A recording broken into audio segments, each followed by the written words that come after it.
The price of trust. 1. The shiver of doubt. I think we should move the wedding, my fiancé Marcus said casually, reaching for his freshly brewed coffee. Maybe move it up. I looked up in surprise from the legal report that had occupied my morning. Why wait for autumn? He continued, flashing the charming smile I'd fallen for 2 years ago at a charity gala in downtown London. I want to start our life together sooner. A cold knot tightened in my chest. A feeling of anxiety crept into my consciousness.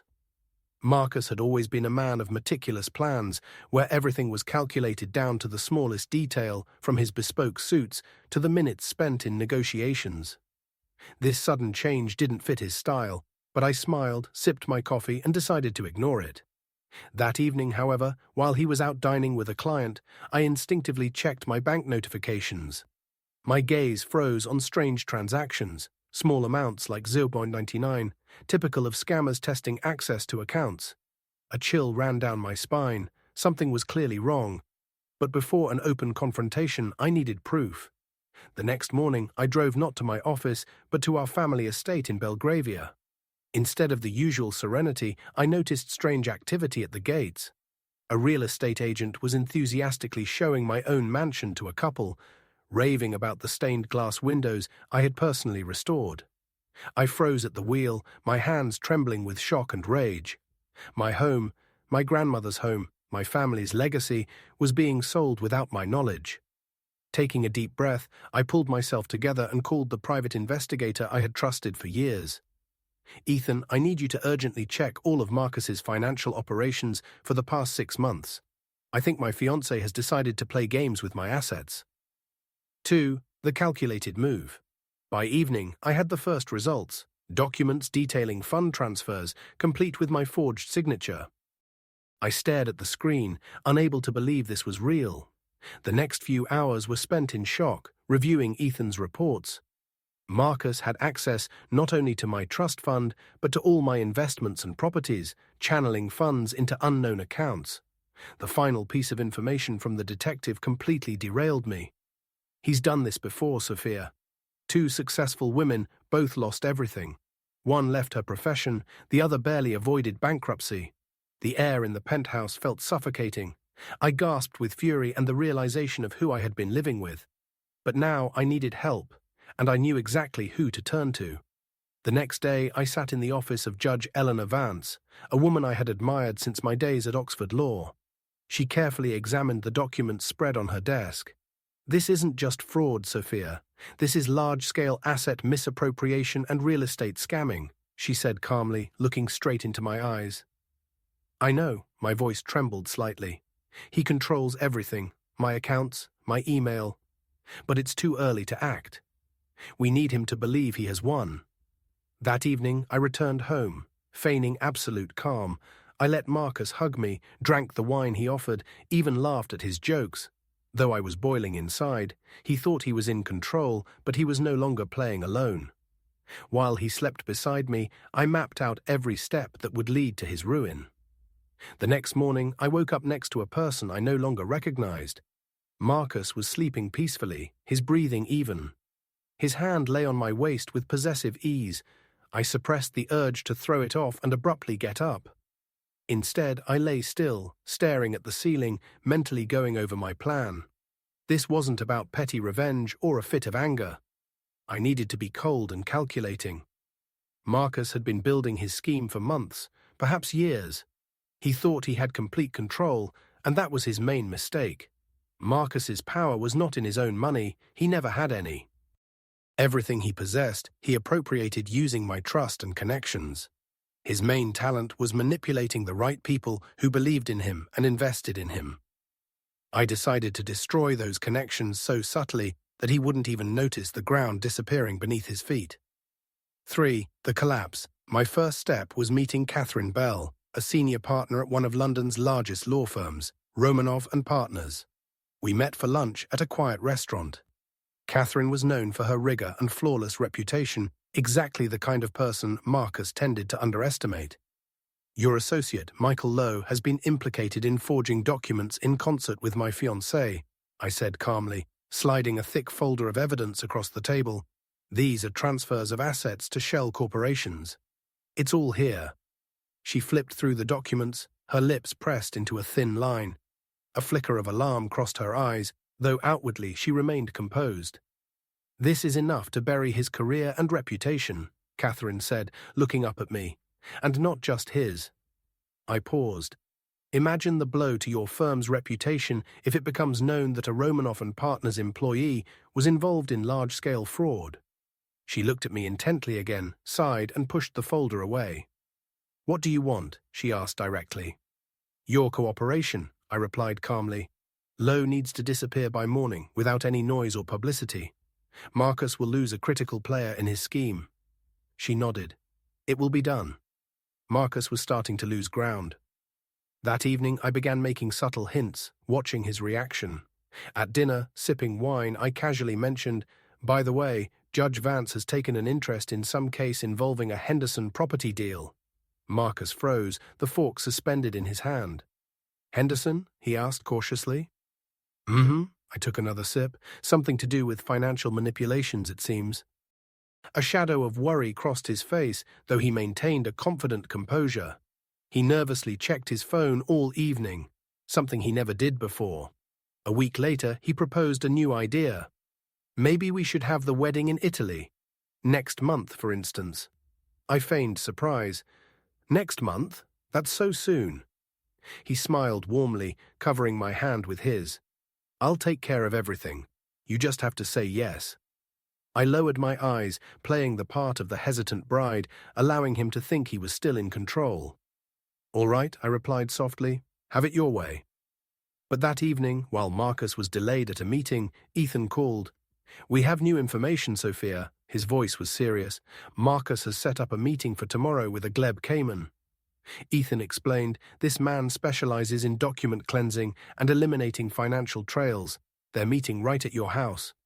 I slowly exhaled, clutching the edge of the table. Marcus wasn't just stealing my money, he was preparing to completely erase the trail of my existence. Are you sure you're ready to go all the way? Ethan asked, sensing my tension. I turned to the bedroom, where Marcus's expensive, perfectly pressed jacket hung on a chair empty and soulless, like the man who wore it.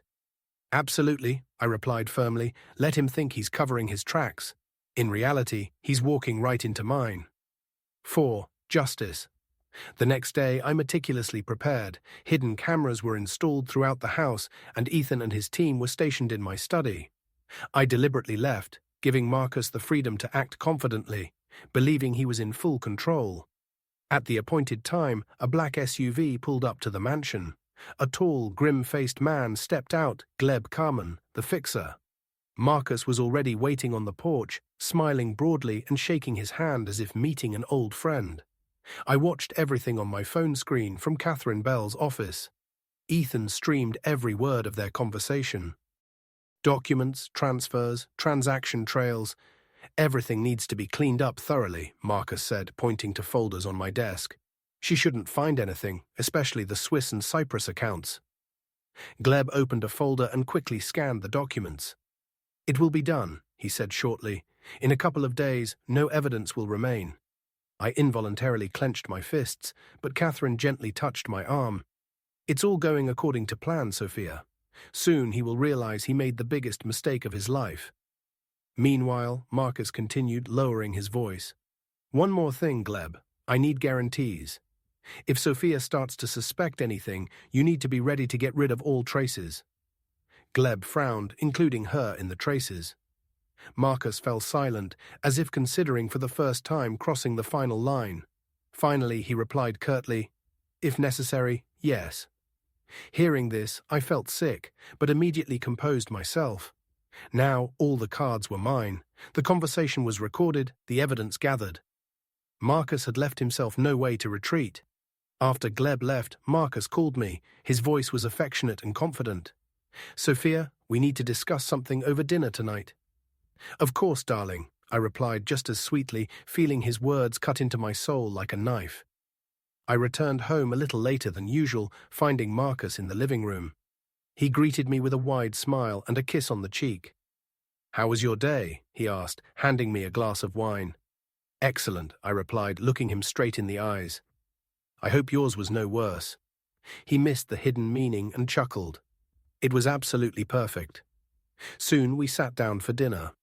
Marcus looked pleased and relaxed, certain of his victory.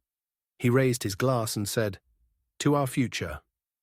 I smiled, but instead of clinking glasses, I quietly stated, "To justice."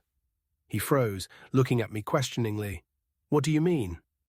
I calmly took out my phone and played the recording of his conversation with Gleb. The room was filled with the clear, distinct sound of their discussion. Marcus's face turned pale, the glass in his hand trembled slightly. "What? Where did you get that?" he stammered. I looked at him coldly. "Did you really think I knew nothing? You stole my money, my home, you tried to destroy my entire life, but your greed made you blind, Marcus." He jumped up from his chair, panic mixed with rage on his face.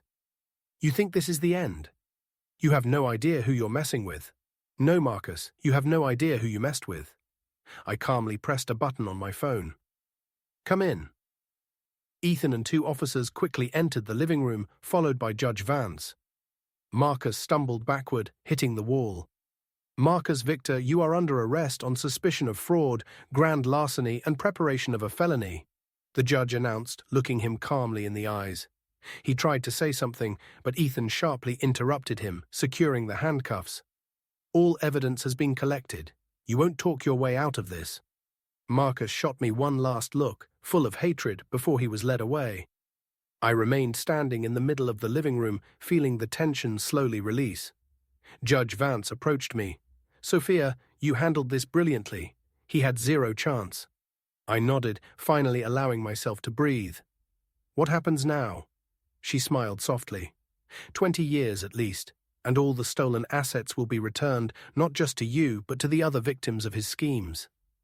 I closed my eyes, understanding that this victory was not just mine. A week later, Marcus's lawyer called, saying he wanted to meet. I could have refused, but I decided to go. I needed to see his humiliation and final defeat. In the detention center, Marcus looked defeated. His arrogance was gone. Before me sat a broken man. "I never wanted it to end like this," he mumbled. "You never wanted to be caught," I corrected him calmly. "Sophia, I truly loved you." "No, Marcus. You loved my money and what you could take from me." I stood up, adjusting my jacket. "You thought you were the smartest person in the room. But you were wrong. Goodbye, Marcus." I left the center with a lightness I hadn't felt in months, knowing this nightmare was finally over. Now I had freedom, real, earned, and just freedom. Epilogue, new chapter. A week after Marcus's arrest, I opened the doors of my Belgravia mansion.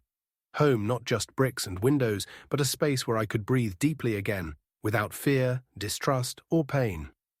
I walked through the hall, my fingers trailing over the wrought iron banister of the very staircase Marcus once descended with a liar's smile. Every item in this house belonged to me again. Documents, finances, assets, everything was returned. The court recognized my ownership, and everything Marcus had stolen was tracked, seized, and transferred back. Later that day, Judge Vance called. "He's taken a plea deal. Pleading guilty, he'll get 15 to 20 years. We've recovered not just your assets, but the funds of the other victims as well. Your work helped restore justice for everyone." I simply nodded into the phone, not even trying to hide my relief, not triumph, just a deep, hard-won calm. That night, I hosted a dinner party at my house. No pomp, no cameras, just the people who stood by me when everything was falling apart. Judge Vance, Ethan, Catherine, those who helped me survive and win. The house was filled with laughter, warmth, and genuine, lively feelings. I raised my glass and said, "He tried to erase me. Instead, he erased himself." We clinked glasses to victory, to justice, and to the right to be oneself. From that day on, a new chapter began. No longer about survival, but about life.